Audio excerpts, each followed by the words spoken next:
ભારતીય શેર બજારમાં મોટો કડાકો બોલાયો છે.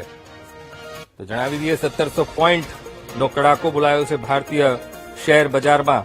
સેન્સેક્સ 1100 પોઈન્ટ ઘટીને 81,200ની નીચે આવ્યો છે. નિફ્ટીમાં પણ 350 પોઈન્ટનો ઘટાડો નોંધાયો છે અને સરકારી બેંક સેક્ટરમાં સૌથી વધુ 3.5%નો ઘટાડો એ જોવા મળ્યો છે.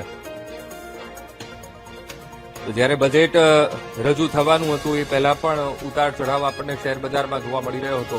એ વચ્ચે બજેટ રજૂ થતા જ શેર બજારમાં કડાકો અને સેન્સેક્સમાં 1700 પોઈન્ટનો એ ઘટાડો જોવા મળ્યો છે. કડાકો બોલાયો છે સેન્સેક્સમાં 1700 પોઈન્ટ જેટલો. ઇન્કમ ટેક્સ સ્લેબમાં કોઈ ચેન્જીસ નથી. નિફ્ટીમાં પણ 600થી વધુ પોઈન્ટનો કડાકો બોલાયો છે. તો જ્યારે બજેટની શરૂઆત થતી હતી ત્યારે પણ એ અપ્સ એન્ડ ડાઉન બજેટ એ શેર માર્કેટ આપણને જોવા મળી રહ્યું હતું અને હાલમાં સેન્સેક્સ 800 પોઈન્ટ ઘટીને 81,500 પર ટ્રેડ કરી રહ્યો છે અને નિફ્ટી 150 પોઈન્ટ ઘટીને 25,200ની આસપાસ ટ્રેડ કરી રહ્યો છે. સેન્સેક્સના 30 શેરોમાંથી 11 શેરમાં તેજી છે અને 19 શેરમાં ઘટાડો જોવા મળી રહ્યો છે. એસબીઆઈ, બીઈએલ અને ટાઇટનના શેરમાં સૌથી વધુ 3% સુધીનો ઘટાડો છે.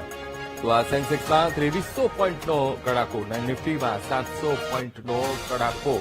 આ બજેટ રજૂ થયું અને બજેટ પછીની આ અસર આપણને શેર માર્કેટમાં પણ જોવા મળી રહી છે. બેંક નિફ્ટીમાં 1800નો કડાકો બોલાયો છે. તો 53.5 લાખ કરોડ રૂપિયાનું સામાન્ય બજેટ આજે નાણામંત્રી નિર્મલા સીતારામને રજૂ કર્યું છે અને આ બજેટ રજૂ થતાની સાથે જ ભારતીય શેર બજાર જેમાં મોટો કડાકો આપણને જોવા મળી રહ્યો છે. તો આ પહેલા પણ શેર બજારમાં ઉતાર ચઢાવ આપણને સવારમાં પણ જોવા મળ્યા હતા અને રજૂ થતાની સાથે જ સેન્સેક્સમાં 2300 પોઈન્ટનો કડાકો અને નિફ્ટીમાં પણ 1700થી લઈને 1800 700 પોઈન્ટનો નિફ્ટીમાં પણ કડાકો બોલાયો છે. તો સેન્સેક્સમાં 2300 અને નિફ્ટીમાં 700 પોઈન્ટનો કડાકો અને બેંક નિફ્ટીમાં 1800નો કડાકો આપણને જોવા મળી રહ્યો છે.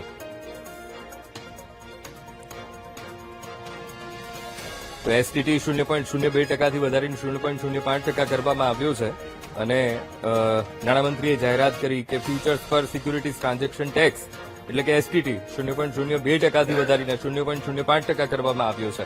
અને આ જેવી જાહેરાત થઈ અને જાહેરાત પછી તરત જ શેર બજારમાં તીવ્ર ઘટાડો જોવા મળ્યો અને ખાસ કરીને સ્ટોક એક્સચેન્જ અને બ્રોકરેજ કંપનીઓના શેરમાં પણ 10% સુધીનો માર્કેટમાં આપણને ઘટાડો જોવા મળ્યો છે. ડિફેન્સના શેરોમાં ઉછાળો જોવા મળ્યો છે.